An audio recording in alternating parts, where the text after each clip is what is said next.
24 August 2015 কবিতা রায়না নামক এক মহিলা দুপুর 1টার সময় বাড়ি থেকে তার 6 বছরের মেয়েকে স্কুল থেকে আনার জন্য বাস স্ট্যান্ডে যায়। কিন্তু সে কখনোই বাস স্ট্যান্ডে পৌঁছাতে পারে না। এর ফলে তার 6 বছরের মেয়ে অন্য কারোর সঙ্গে স্কুল থেকে বাড়ি ফিরে আসে। এরপর কবিতা রায়নার স্বামী থানায় একটি মিসিং ডায়েরি করে। টানা 2 দিন খোঁজার পর 26 আগস্ট কবিতা রায়নার বাড়ির সামনে থেকে তাকে বস্তার মতো খুঁজে পায় এবং তার শরীরের অংশগুলিকে 6টি টুকরো করা হয়েছিল। এমনকি এই কেসের প্রভাব সেই সময় এত বেশি ছিল যে মানুষ ন্যায় বিচারের জন্য রাস্তায় নেমে মাসের পর মাস মিছিল করেছিল। এই কেসটি তদন্ত করার জন্য ভারতের বেস্ট পুলিশ অফিসারদের একটি বেঞ্চ তৈরি করে মধ্যপ্রদেশ সরকার। 3-4 মাস তদন্ত করার পর পুলিশ একজনকে অ্যারেস্ট করে এবং 2 বছর কেস চলার পর কোনো প্রমাণ না থাকার কারণে আবার পুলিশ তাকে ছেড়ে দেয়। অনেকের মতে এই কেসটিতে পুলিশের গাফিলতির কারণে দোষী কখনোই শাস্তি পায়নি। কিন্তু কী ছিল এই ঘটনার ডার্ক রিয়ালিটি? তো চলুন আজকের এই ভিডিওতে এই কেসটি সম্পর্কে ডিটেলসে আলোচনা করা যাক। ভিডিওটি শুরু করার আগে একটিই রিকোয়েস্ট, এখনও পর্যন্ত যারা আমাদের চ্যানেলটি সাবস্ক্রাইব করেননি আমাদের চ্যানেলটি সাবস্ক্রাইব করে আমাদের সঙ্গে জুড়ে থাকুন এই রকমই ক্রাইম রিলেটেড ভিডিও পেতে। তো চলুন শুরু করা যাক।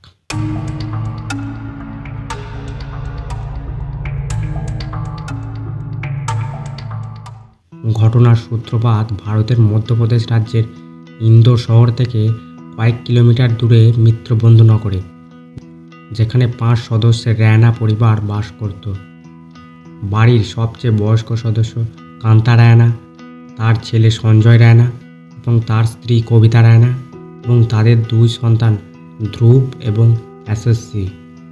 পরিবারের একমাত্র উপার্জনকারী ব্যক্তি ছিল সঞ্জয় রায়না, যে ফার্মাসিউটিক্যাল কোম্পানিতে কাজ করত, এবং কবিতা রায়না একজন হাউসওয়াইফ ছিল। পাশাপাশি সে ছেলে মেয়েদের স্কুলে নিয়ে যেত এবং আনত।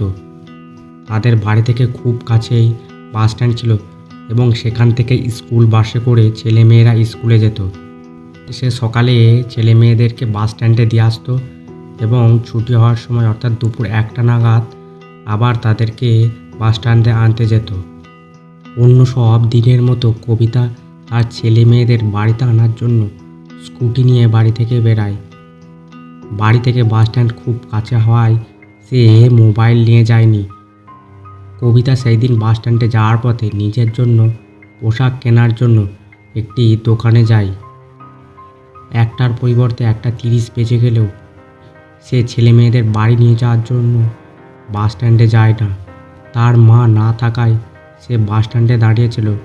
এরপর তাদের বাড়ির পাশের এক মহিলা তাদেরকে দেখে তাদেরকে বাড়িতে নিয়ে আসে এবং তার শাশুড়িকে এই সমস্ত কিছু বলে এবং কান্তা রায়না ফোন করে তার ছেলে সঞ্জয় রায়নাকে সমস্ত কিছু বলে। এইভাবে 3-4 ঘন্টা কেটে যায়। কবিতা রায়নাকে কোথাও খুঁজে পাওয়া যায় না। সঞ্জয় রায়না অফিস থেকে বাড়ি ফিরে খুবই চিন্তিত হয়ে পড়ে। তার বন্ধুবান্ধব এবং আত্মীয়স্বজনের কাছে ফোন করে জিজ্ঞাসা করে কবিতা তাদের কাছে গেছে কিনা, কিন্তু কবিতা কোথাও যায়নি। এরপর নিরুপায় হয়ে সঞ্জয় থানায় মিসিং ডায়েরি করে। এরপর রাত 10টা নাগাদ সঞ্জয়কে থানা থেকে ফোন করে জানায় যে দ্রুত গভর্নমেন্ট হাসপাতালে যেতে, সেখানে একটি মহিলার ডেড বডি পাওয়া গেছে এবং তাকে সঞ্জয়কে আইডেন্টিফাই করতে হবে। এইসব শুনে সঞ্জয় একটু ঘাবড়ে যায় এবং দ্রুত হাসপাতালে যায়।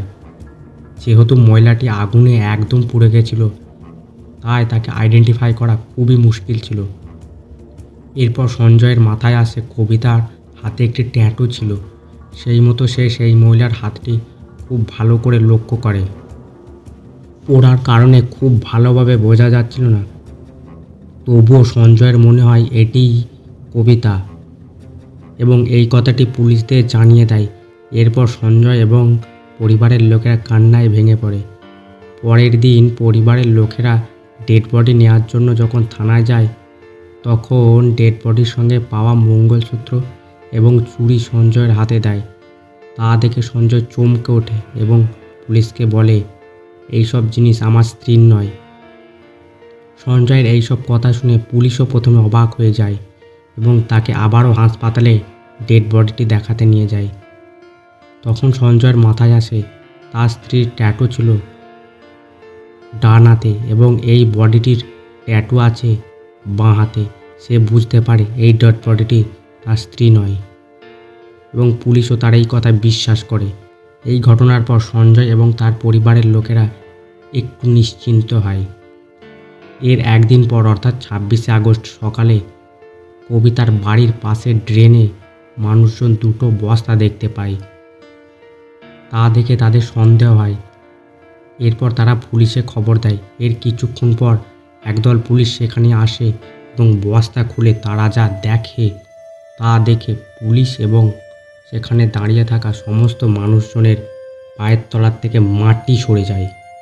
তারা দেখে একটি মহিলার দেহকে 6 টুকরো করে কেটে বস্তায় ঢুকিয়ে এখানে ফেলে দিয়ে গেছে। এরপর তার পোস্টমর্টম করার জন্য লোকাল হসপিটালে বডির পার্টগুলিকে পাঠানো হয়। সঞ্জয়কে আবারও ফোন করে পুলিশ হসপিটালে আসতে বলে। কিছুক্ষণ পর সঞ্জয় এবং পরিবারের লোকেরা যখন হসপিটালে পৌঁছায় তারা দেখে কবিতার বডি টুকরো টুকরো অবস্থায় পড়ে আছে। এরপর সঞ্জয় কান্নায় ভেঙে পড়ে। কবিতা রায়নার এই হত্যার কথাটি ইন্টারনেটে দ্রুত ছড়িয়ে যায় এবং মানুষ তার ন্যায় বিচারের জন্য রাস্তায় নামে। সেই সময় এই কেসটির প্রভাব এত বেশি ছিল যে পুলিশ এই কেসটি সমাধান করার জন্য একটি বিশেষ দল গঠন করে, যে দলে ভারতের তামাম অফিসাররা ছিল। প্রথমে সঞ্জয় এবং তার মাকে খুব ভালোভাবে কবিতা সম্পর্কে জিজ্ঞাসা করে এবং তার কে বন্ধু এবং তার সঙ্গে কারো কোনো সম্পর্ক ছিল কিনা এইসব ব্যাপারে। টানা 3 মাস তদন্ত করে পুলিশ জানতে পারে 14ই আগস্ট কবিতা তার মেয়েকে আনার জন্য বাস স্ট্যান্ডে যাওয়ার পথে একটি কাপড়ের দোকানে যায়, যেই দোকানে কবিতা প্রায় যাতায়াত করত। সেই দোকানে জিজ্ঞাসা করে পুলিশ জানতে পারে যে সেই দিন কবিতা তার কাপড় সেলাই করার জন্য এই দোকানে এসেছিল। সেই দোকানের মালিককে পুলিশের দেখেই খুব সন্দেহ হয়। এরপর পুলিশ সেখান থেকে চলে যায়, কিন্তু সেই দোকানের মালিক মহেশের ব্যাপারে তদন্ত শুরু করে। তদন্তে পুলিশ জানতে পারে মহেশ এর আগে একবার জেল খেটেছিল এবং সে অবৈধভাবে অ্যাডাল্ট মুভি সিডি বিক্রি করত এবং সে নানা ধরনের বেআইনি কাজের সঙ্গে যুক্ত ছিল। এরই মধ্যে কবিতার পোস্টমর্টম রিপোর্ট চলে আসে এবং তা দেখে পুলিশ বুঝতে পারে যে কবিতা রায়নার সঙ্গে কী হয়েছিল। রিপোর্ট অনুসারে কবিতাকে প্রথমে অজ্ঞান করা হয় এবং তাকে ধর্ষণ করা হয়। এরপর তাকে 6 টুকরো করে বস্তাবন্দি করে ফেলে দেওয়া হয়। পুলিশ মহেশকে সন্দেহ করলেও তার বিরুদ্ধে কোনো তথ্য প্রমাণ না থাকায় তাকে ছেড়ে দিতে বাধ্য হয়। এরই মধ্যে পুলিশের কাছে একটি খবর আসে যে একটি সাদা রঙের স্কুটি বাস স্ট্যান্ডে কয়েক মাস ধরে পড়ে আছে। পুলিশ যখন সেখানে যায় সেই স্কুটির নাম্বারটি মিলিয়ে দেখে সেটি কবিতা রায়নার স্কুটি। গার্ডের কাছে স্কুটিটির ব্যাপারে জিজ্ঞাসা করলে সে বলে এই রকম হাজার হাজার স্কুটি প্রত্যেক দিনই যাতায়াত করে, তার মধ্য থেকে একটি স্কুটিকে চিনে রাখা তার পক্ষে অসম্ভব। এরপর পুলিশ যখন মহেশের ছবি দেখায় সেটি দেখে কিছুক্ষণ ভেবে গার্ড বলে, হ্যাঁ সাহেব, এই লোকটাই এই স্কুটিটি রেখে গেছে।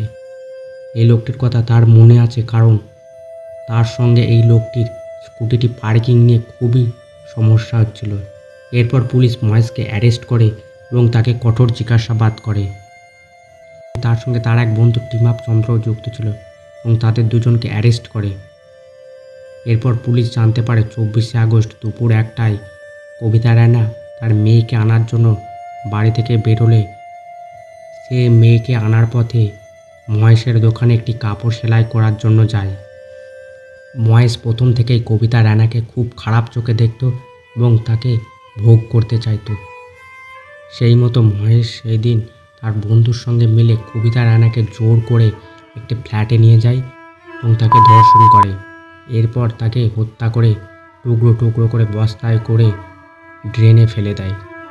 টানা 2 বছর এই কেসটি চলার পর 26শে মে 2018 সালে তথ্য প্রমাণের অভাবে কোর্ট মহেশকে এবং তার বন্ধুকে বেকসুর খালাস করে।